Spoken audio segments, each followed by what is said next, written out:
so much I could touch on. Go on, touch it. Okay, let me touch. No, I'm just kidding.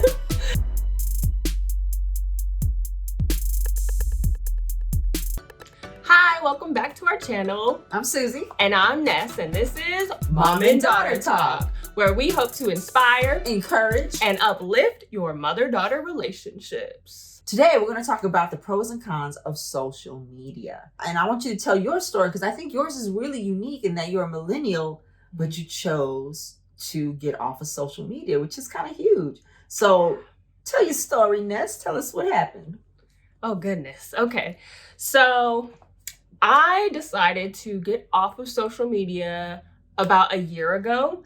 And I made that decision because I found myself every day I would get home from work, go on social media for 2-3 hours, eat, shower, and then I would be right back on it.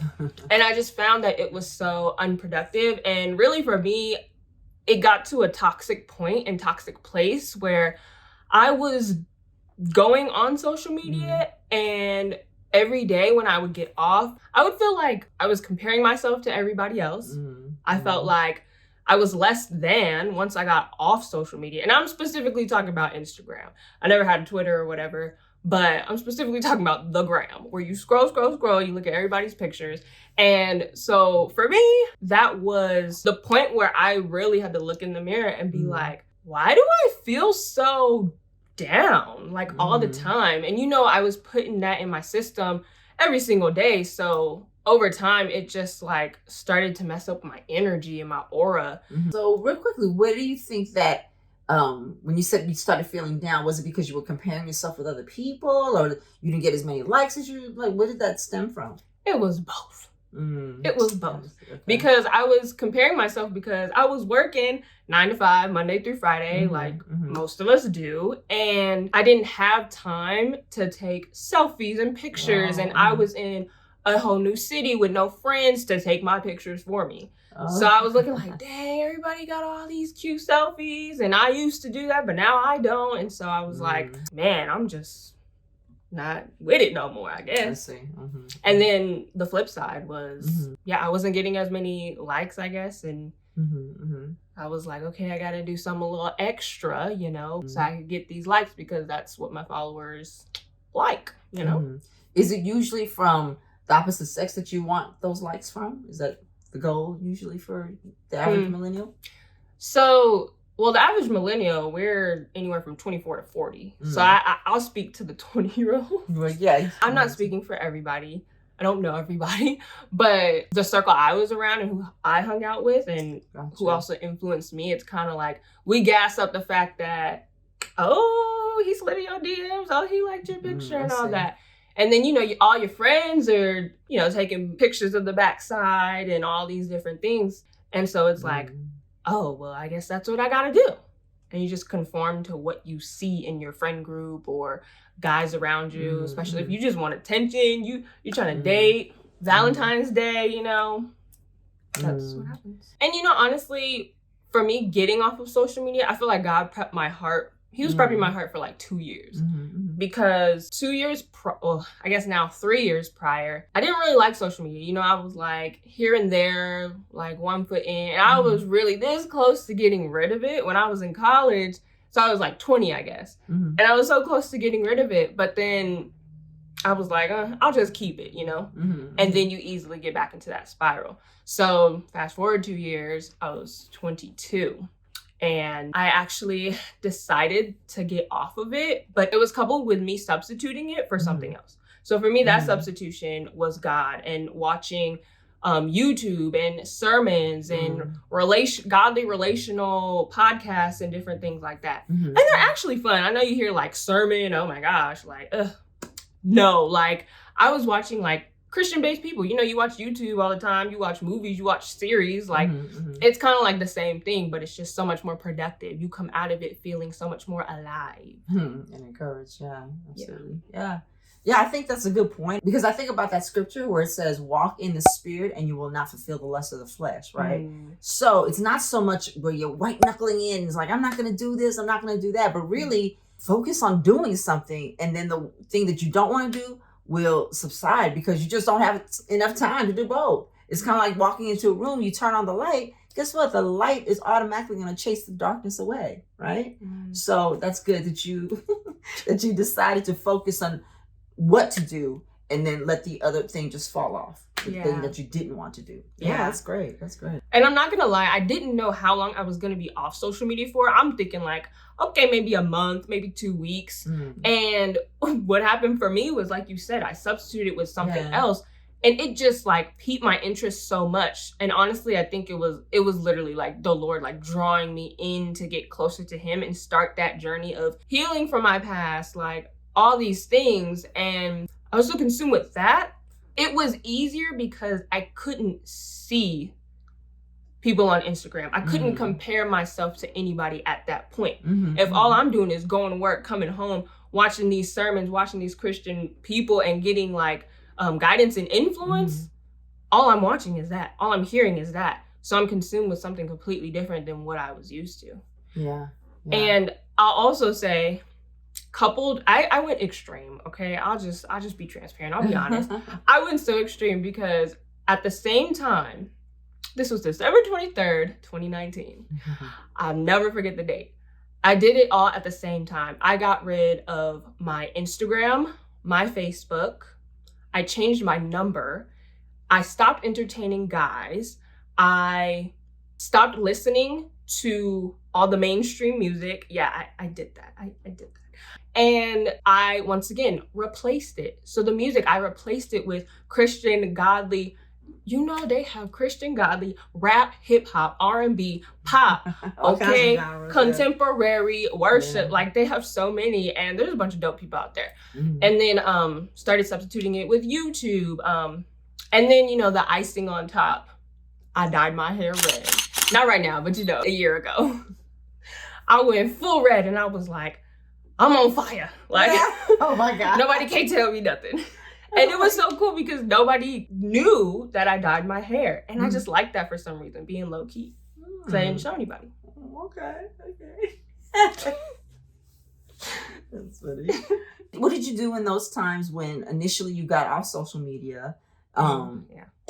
Because in anything, when we decide to do something, there's always going to be opposition, right? Because really you've developed a habit. And so in order to break a habit, it takes a process. So what did you do in those low times when you felt really tempted to go back on and different things like that? Or did you experience that? Oh, yeah. Like, there's no way you can go through a dramatic change like that in life, in anything, and not go through some sort of struggle. So once I committed to that journey, and it ended up being a whole year, the first 3 months, I was crying almost every day. Oh, wow. Almost every day. And in those times where I wanted to go back on, because of course I had those feelings, I had accountability. I had somebody who I could lean on. Shout out to Candace, shout out. But she was the person who was a lot more like spiritually grounded and had a foundation in Christ. And so, instead of hitting up my friends from the past, I would call her. And that's the thing. I made a strong, distinct decision. Like, I am not trying to go back and live that life and feel how broken I was feeling. And so I made a decision to hit her up. You're always going to come to that crossroads. Yeah, and I think it's important to note that you have to know what season you're in. So when she said she gave up listening to mainstream music, secular music or whatever, it was a season that God was taking her to. So we're in no way saying that everyone should do that and, or judging or anything like that. It's about your personal growth, where you are and what season God has you. Because we talk about consecration, which means to be set apart. So there's going to be some times where God does that, but don't by any means feel like we're saying everyone should do it and this is your time to do it. No, you got to ask God yourself. You know what I mean? That's why I think it's important for us to, even as Christians, never to judge somebody else, because you don't know what God is doing in their life. You know what I mean? And in the timing, because it says, Ecclesiastes says he makes everything beautiful in its time. And so you don't know the time of the season that God is dealing with them, And I'll be honest, you said you shouldn't judge other people's past. When I was probably 6 to 8 months in and I was like, oh, I'm really doing this. I see I've changed, I've grown. I I was judging people. Mm. And I was like, oh, you listen to that music? Like, but then it's like, okay, I was listening to that 6 months ago. But it's interesting because it's like, as you're growing though, you also like gotta have a humble spirit and not judge. And you know, I had loving people around me, family, my parents, you know, the godly people I met in church, who, you know, when they see those little things like, Ness, you're judging. Ness, like, don't act like you're better than thou. And I was like, oh, I am? Okay, cool. So, you know, you need people in your life who could check you, checks and balances. Yeah, absolutely. Because I know that when you're excited about something, or there's a scripture that says zeal without wisdom. And so sometimes you can get really excited and feel like everyone should be doing this. You know what I mean? But again, wisdom, when that kicks in, you realize we're in different seasons and it's okay. And there's no way I could have gone through with what I had committed to doing without loving people around me who will guide me in where I'm trying to go, or people who are already where I'm trying to be. You know, you want that change, like you want that hardcore change. You need people around you to support you. Yeah, and that's true in every aspect of your life, whether you're trying to grow personally or even business and things like that. There's this saying, like, if you're the smartest person in the room, then it's a problem. You should always surround yourself with people that they're, like she said, there where you're trying to go. And then also at the same time, helping someone that's trying to get to where you are. You know what I mean? There's always a process of reaching up and then reaching down to help somebody. Yep. Yeah. But know your season, because when I was starting out, I could not reach out to anybody. I can't help you because I'm on the same level as you right now. And look, like, that's why God is just so amazing, because just a year later, we started this YouTube channel. And I told you it was December 23rd, 2019. December 24th, 2020 was when my mom suggested, like, hey, we should get in front of the camera and see if we have chemistry.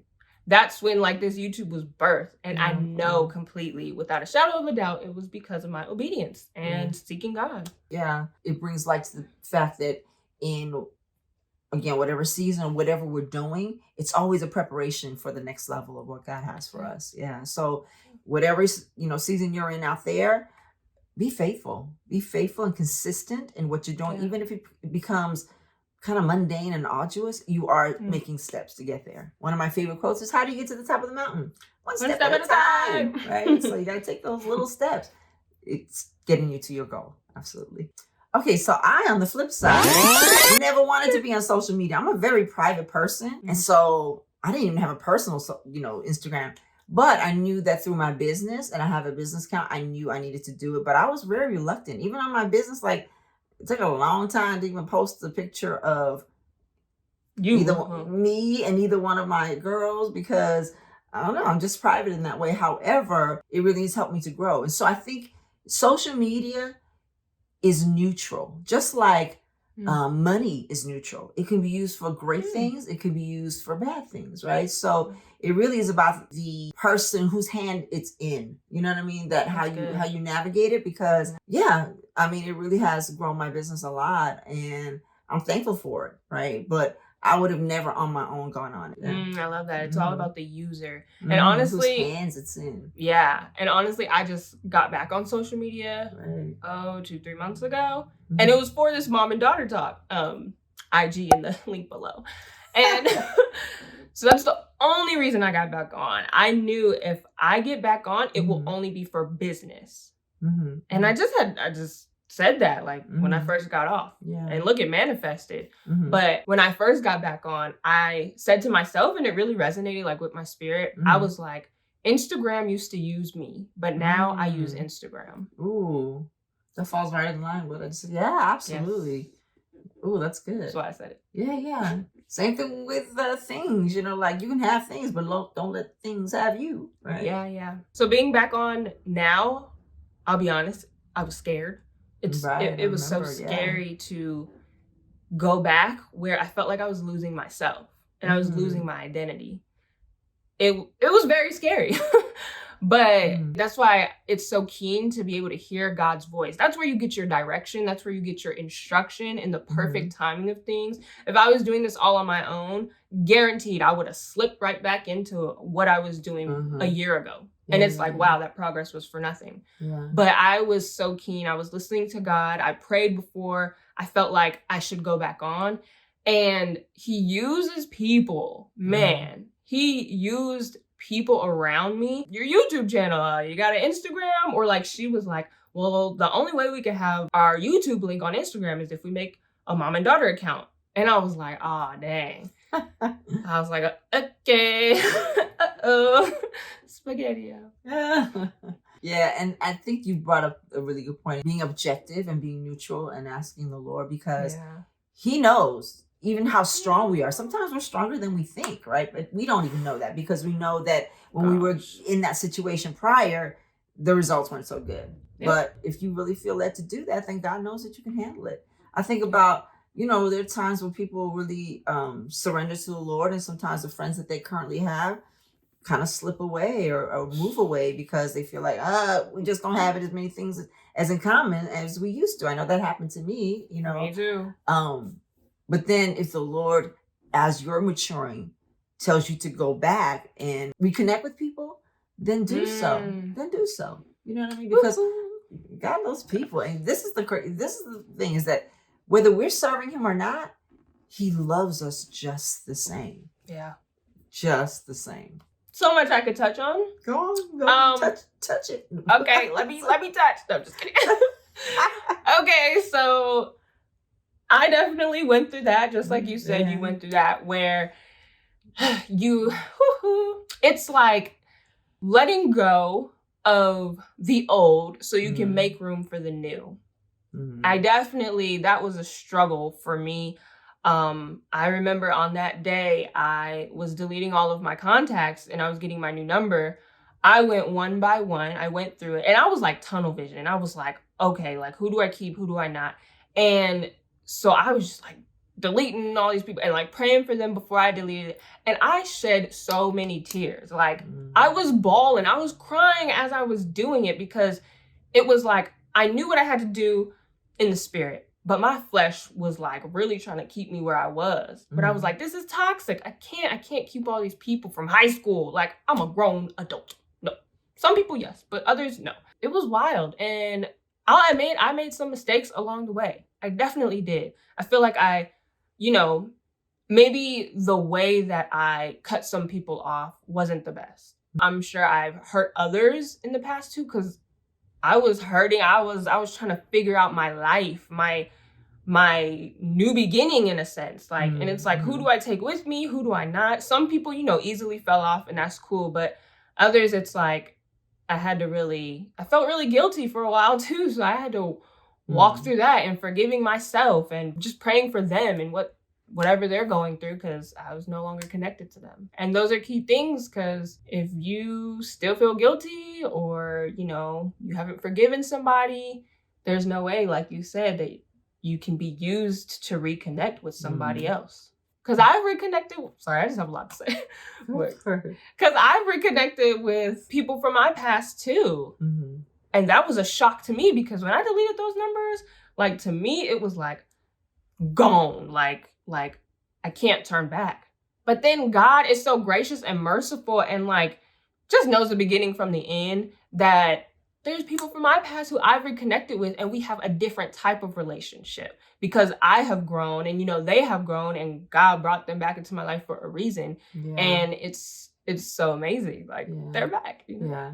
And I think too, during that time when you were off social media, I know that you were going through a lot of personal healing.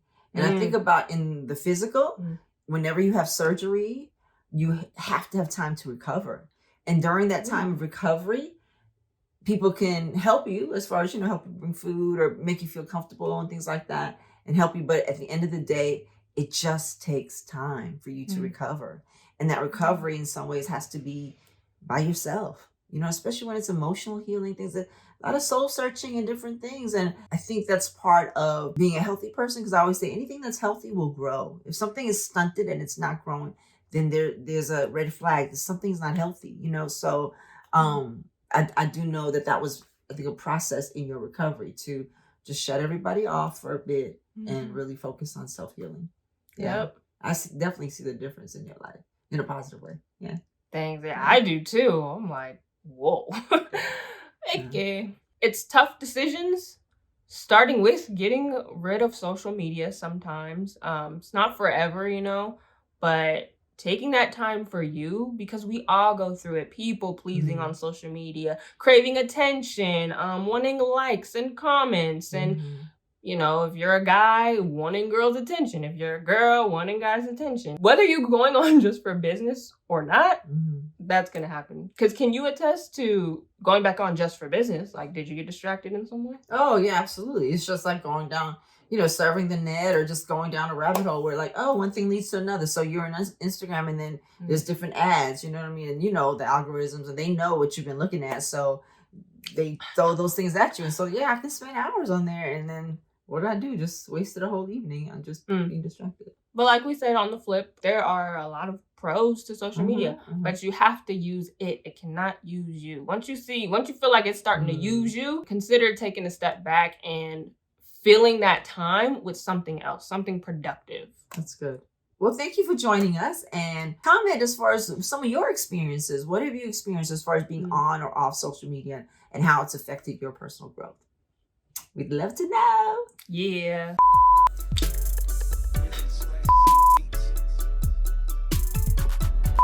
And I'm not gonna lie, I mean, sorry. All the things. Can you tell that thing pop? Nope. Okay. We forgot to turn on the light and the picture, huh? Break. It's okay. Thanks for watching, and we'll see you next time. And have an amazing day.